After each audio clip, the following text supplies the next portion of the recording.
Ana. Ay ana. Tumuşumu niye giyməmsən? Mənim tumuşumu giyməsən. Ana götür. Hara, ana bu vaxtlara gedirlər. Ay ana. Hə, ana bir sən olmuşdu o bayağı. Ay anamın yeridir. Ana, bir sən bayağı mı olmuşdu qızım? Al sana da bak. Baxın. Ana, bayağı düşmüşdüm həyata çörəyə ama. Üstüme 11 tane etcim diye. Yedi değil. Ana yatır. Dur da ana. Ana yatır. Bəsdir də, dur, namazım vardı bu. Ben namaz kılırım.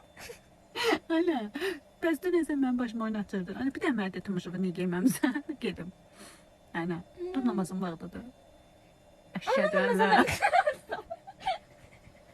La la. Kızlar biraz ara verdim. Yine başladım. Neyse yatıp.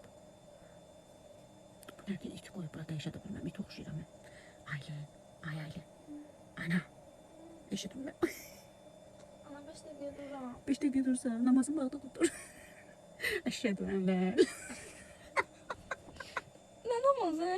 Dur namazım vardı dur namazı kıl. Namaz kılırım ya. Dur kıl da.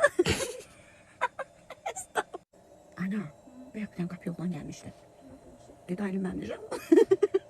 Olabilir. Haçın nişanlamısın dedi bir bağıram dedim yatıp dedi ondan durmaz. Gözleyecek sen otaqda oturup ana. Yaxşı git gəlin neyimi getir. Ne? Toy değil hani nişanlım. Dur ayağa cemaate çay ver oturup orada. Saat necədir? Saat ucu 9'du dur. Kızlar üstünden 11'e gelecek gözlerim. Kiratsın. Bu arada karnım biraz tuvalet istiyor.